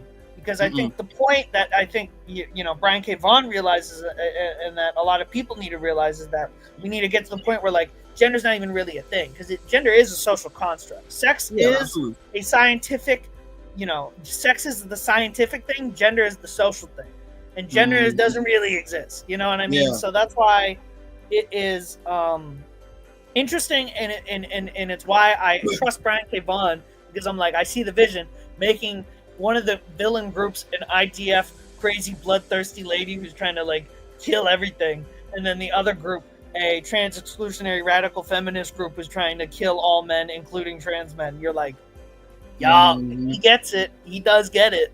He gets it insanely well for a white dude in 2000. He gets it insanely well, and you're like, it's very impressive, you know. And it's, but yeah, no, that I do. That's one of my favorite things about the book. It's like, yeah, there is a spectrum. If there are toxic men out there also has to be toxic women as well. Yeah, so, like, and like the most toxic women are IDF soldiers and TERFs, which is like, yeah, that's exactly what it is. Zionists and TERFs are the most toxic women you could talk to. Yo, I'm ready. I gotta add that that sound, that clip of Tyra Magnus being like, it's woke, because I feel like that's what like we're gonna get so many comments. I'm waiting for all the comments to be like, oh, this book is so. Oh my god, dude! If you added that during our best and worst of the year, every time you would do your best, I would instantly hit it.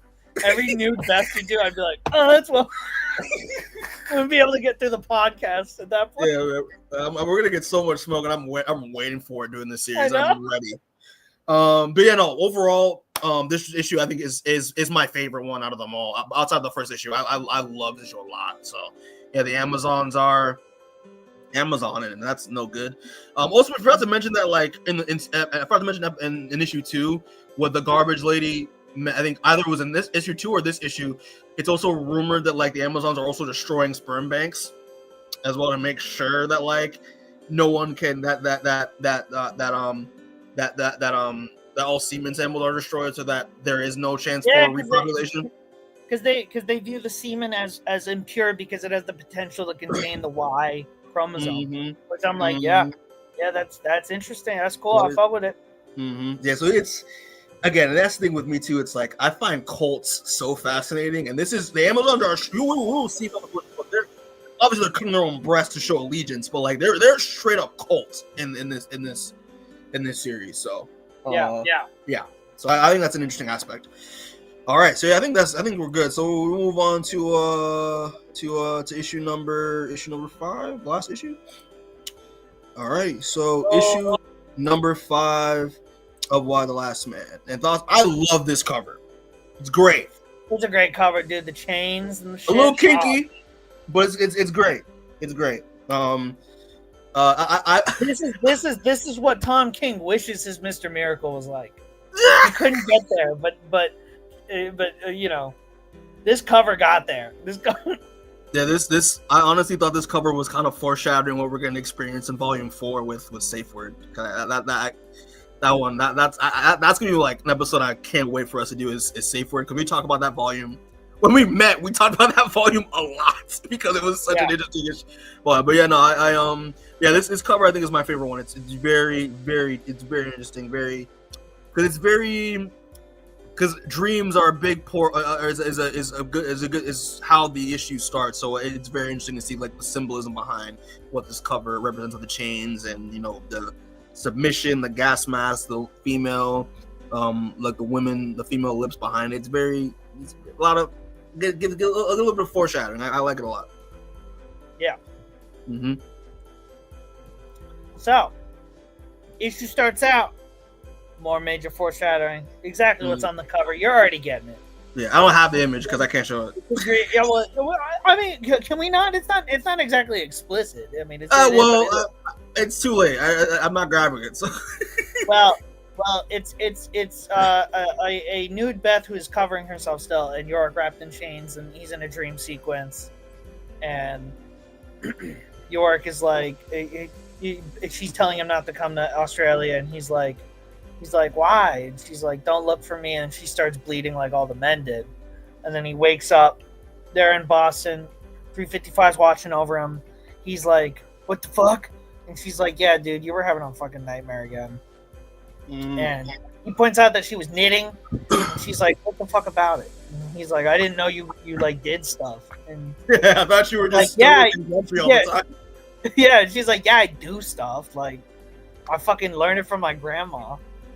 And he's like, what are you working on? Like a rifle cozy? And she's like, fuck you.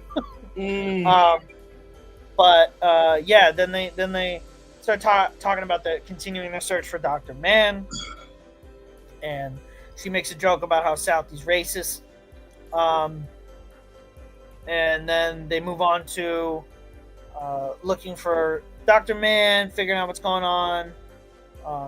Yorick shares more about Hero because he's like, oh yeah, Hero lived in Boston. I didn't even think of her boyfriend getting killed.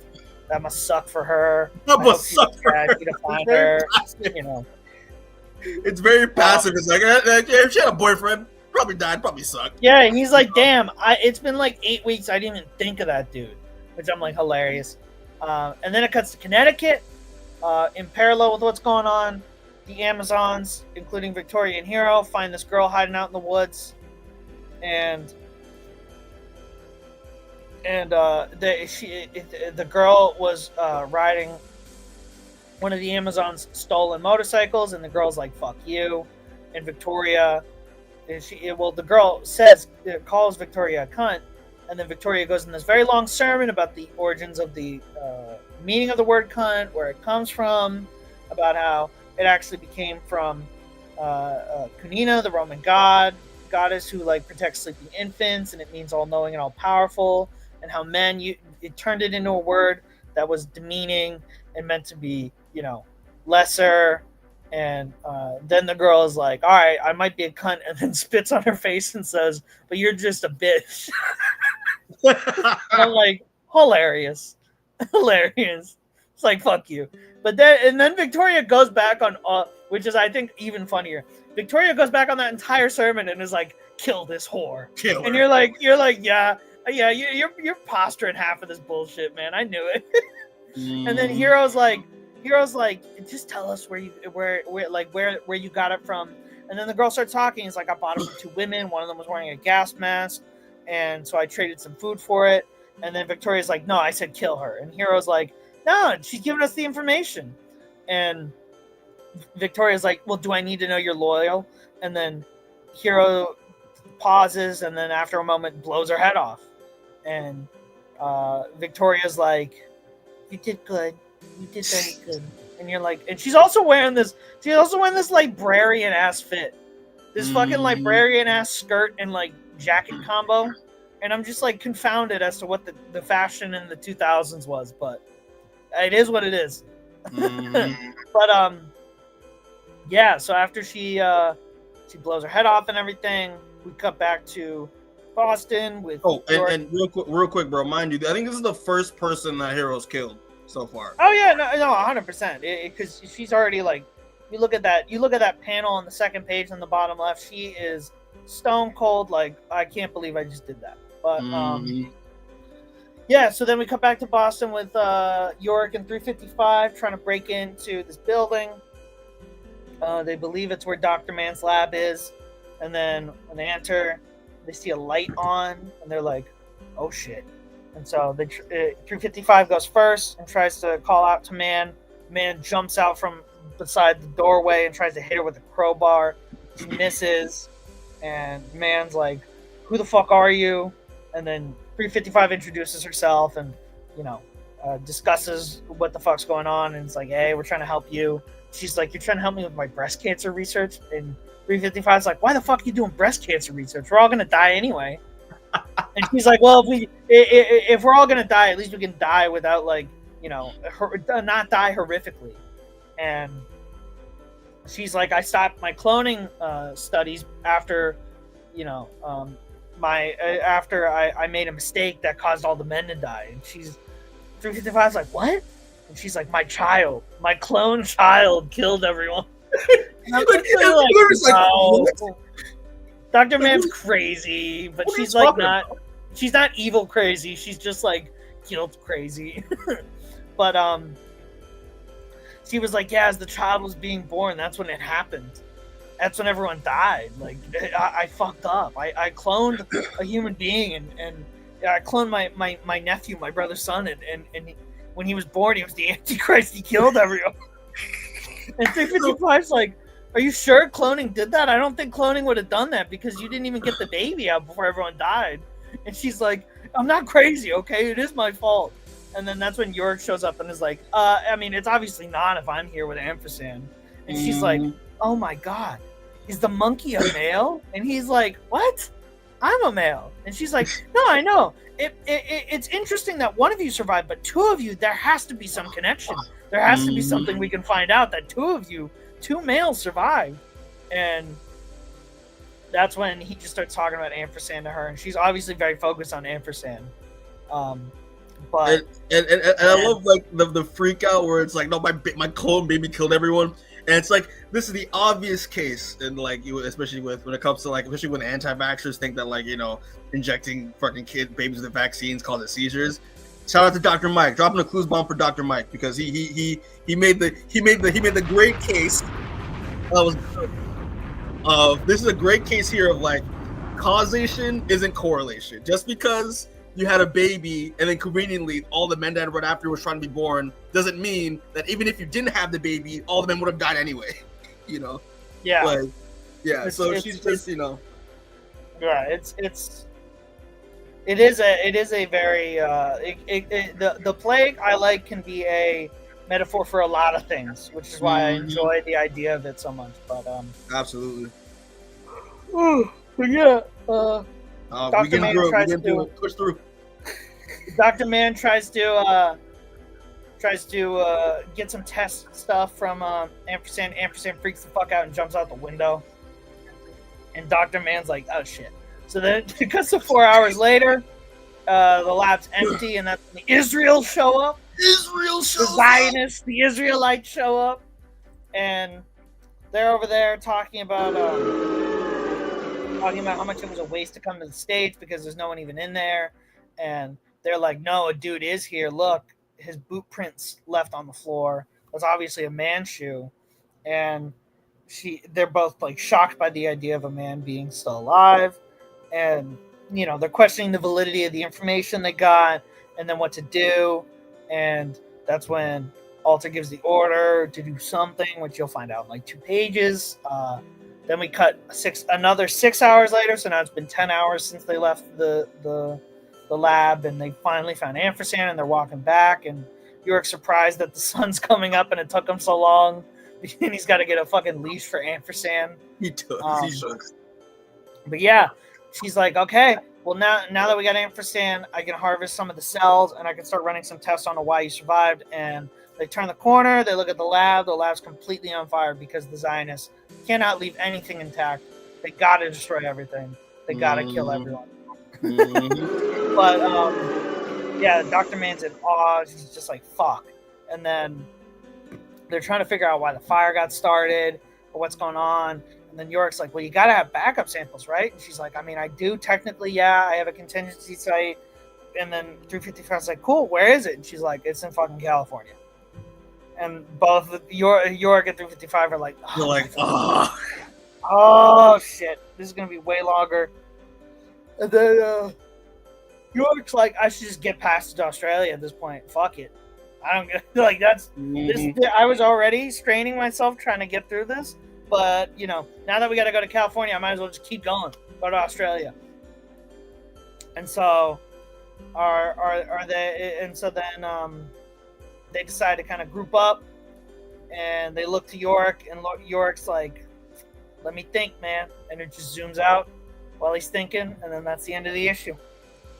with a nice little overhead shot of them in an intersection, and it makes a giant Y. Which Y. It's the comic, which one of my favorite things about the comic. You will get a lot of pages where like Pia Guerra will have to make Y's out of things, and it's like, yes.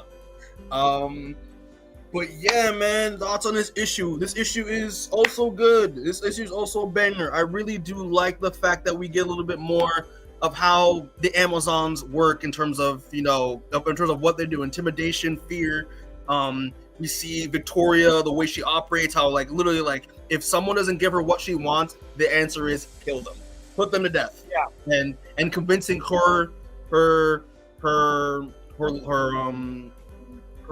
members, she tries to coerce them into undying loyalty to her, which is when Hero does shoot the innocent girl, like that's what she calls them immediately. She gives them affirmation, like, you did the right thing, thank you so much. That's what cult leaders do. It's really good stuff. I love the interaction with Dr. Mann when she's introduced. And again, I think we've said it already, but like her just going on about how like, oh, it's my clone was born, and this is what caused all the men to die, and it's hilarious. They're just like, the fuck is wrong with you? No, like, but I do like the fact that like because of Dr. Mann just seeing Ampersand and Yorick together, the working theory of why they're immune is maybe in a connection with Ampersand. Maybe something special about Ampersand that's what causes Yorick to be immune, maybe through constant exposure. We don't know, but that's kind of like the theory that is kind of implied with Dr. Mann's observation. Israel showing up, being Israel. Just destroying shit and wanting to kill people, like usual. But yeah, I mean, overall, but I think the dream in the beginning very interesting. Like it's just like what does it mean? Like, I mean, obviously it's like. Well, what? Oh no, you haven't read the whole thing, so you. I haven't, so I don't know. But the thing is, like, it's less of like a meta, like it means something, and it is way more literal than you think. Oh wow, okay. It's way more just literal. When you get to the point, you will be like, "That's very funny. That's very funny that he." Because she's telling him like don't come, and he's like don't come for me. He's like, why? He's like, why? Like, what is that? Like what's the reason why she does not want him to show up to Australia? Well, at least what he appears to believe why she doesn't want him to go to Australia, because this is a dream. But yeah, like them being naked, I'm assuming it's like an odd to like Adam and Eve, like like that's like visually. All the locks and stuff like that. Obviously, the escape artist, he's trying to get to her. So yeah, I'm really looking forward to seeing what this image represents later on in the series. When you say you're literally going to say they're going to reveal it. Why? So why he's having these dreams? So I'm here for it. Anything you want to say on the last issue at all, Seamus, before we get final thoughts? No, I think it's a great cliffhanger issue to leave off of. Absolutely. Great stopping point. I'm going to California after going all the way to Boston. It's like, damn, that sucks. We have to endure more of this shit. Oh Lord. But yeah, bro. So we'll do final thoughts real quick, man. So what are your final thoughts on Volume 1 Unmanned for Why the Last Man? What do you think overall? I was gonna say, like I said, very solid first couple issues. I love the writing. I like a lot of the messaging, the way it comes across sometimes, a little rough, but again, that's the time period. I think Brian K. Vaughan gets it. I think Brian K. Vaughan understands it. And I think that it is a great setup for the future, because you kind of know where everyone's at, kind of know where everyone's standing. You can kind of see where everyone's going, but you're not quite sure if they're going to get there or not, which I think is the best mark of like a setup to a long-running comic book like this, is that, you kind of know the end goal, you know where they're going, you hope they get there, but you're not quite sure if everyone's going to make it. So I enjoyed it. Yeah, for sure, bro. I mean, yeah, I definitely agree with you. This is a great way to set up, the world, the back and forth structure, which reminds me a lot of I know Christopher Priest used to do it a lot in his early work with like Quantum and Woody with Black Panther, like those cuts, like he used to do it a lot. So like that's like how K. Vaughan adopted that story structure here, getting to know a little bit of the characters, to know the stasis of the world, and how how the status quo has changed with all the men dying and the different socio-political dynamics, the gender dynamics, and just having what does it feel like to have a schmuck being the last man on Earth? And it's kind of interesting because it's like I think it's kind of interesting and a little bit ironic where like when we think of the last man on Earth, like for instance, like I would use like I Am Legend as an example, like like Will Smith being a tough guy, can use a gun, guy who knows to survive and all that stuff. But yeah, with Yorick, he's the opposite. He's the more feeble, more kind of like more, I guess what would be presumed weak. I mean, at the time, like he's the last person you'd expect to be the only one to survive. Like name a strong dude. Like this man survived like Brock Lesnar, Yeah. Like it's yeah. The most masculine, like the most like quote unquote masculine quote unquote alpha dude ever. This man got clapped in this apocalypse. But Yorick, the feeble man who doesn't really know what to do with his life, who was trying to be an escape artist and has a pet monkey and can't really fight and survive, is the last one on Earth. Like it's super ironic. I love how K-Von plays with that irony. So yeah, sure. Like it's like a bum survives. Then now what? So but yeah, man. All right, but overall, I mean, this book, this volume 1 is a great start, and it gets me really excited for the rest of the series for sure. I'm very excited to go through the rest of it. But yeah, man, I think that's pretty much it. I mean, we'll just close it out. So thanks for everyone who are watching this or will watch. We appreciate it. Please hit the subscribe button so you get and hit the notification bell so you know when we drop new content. And yeah, real quick, just before that, I feel like we gotta drop another clues bomb. We gotta drop another clues bomb for AJ Lee coming back. Like, coming back, we love you, and you gave us a little bit of hope for WWE because we were falling off. Because we were falling off. But yeah, just real quick, but there's some quick plugs for the people. Please check out the clip that I just dropped. Us talking Superman, which was a really fun clip that I made. A lot of jokes, a lot of talking shit on Henry Cavill and Man of Steel. It was a good time, so be on the lookout for that. Please also check out the interview we did with artist J Hero as well. It was a good time. Check out some of the clips. I dropped a review for Weapons, dropped a comic book recommendation based off of the film Weapons. Check out, and also there's a little Ironheart clip that I made talking about the hood and how much I hate that you got what you wanted and I got shafted on. Thank you, Marvel. Screw you, Seamus. You ain't shit. Check out our Eye of Wakanda review as well because it was a good. That was also a good conversation. Check out the Deadly Class stuff. Check out the Transformer stuff. Check out the rest of the clips. Check out the reactions. Again, really appreciate all that we do on the Indie Corner. Check out the After Darks as well. It's a good time. Also, just real quick, just to plug the next episode. I'm gonna try to figure out a schedule. I don't know if we want to do this weekly or bi-weekly. But the next episode of the series is going to be episode number 2, which is titled volume 2, which is titled Cycles. So yeah, that is going to be the next episode of the series. And also just to tease real quick, when we do long form episodes on the Indie Corner, we like do bonus episodes as well when we can. So a few bonus episodes planned. We are going to be doing our little season 1 review of the first season of Why the Last Man and do that. So that's going to be a great conversation because me and Seamus at the time when we watched it loved the show. So it's going to be I think it's going to be a good conversation for us to give our thoughts on it now, after watching it ever since it got canceled and all that stuff. So be looking for that. But also we're going to be talking about the fan film as well at some point, the Why the Last Man Rising, which is going to be, it's a short little fan film that came out in the 2010s, which this was my introduction to Why the Last Man at first, before I even read the comic. Seamus, which I was shocked as a fan of the book, you've never watched this. From what I only watched the first episode. It was only one movie. It was only one thing. I thought you were talking about the show. Yeah, no, I've never seen this. I've never seen this fucking movie in my life. Okay, yeah, so yeah, that's gonna be a good time, and it's gonna be a little fun thing to see. But I think it's really good, and I'm really looking. Are we gonna do the show too? Yeah, that's what I said. I said yeah, the show. Yeah, over here. There's can you see it, the thumbnail? Yeah. Yeah, the show is planned, so we're gonna do the show. But I'm reading the comic right now. That's why I'm not paying attention. I got you. But I'm on issue 11 right now. All right, you don't gotta brag about it.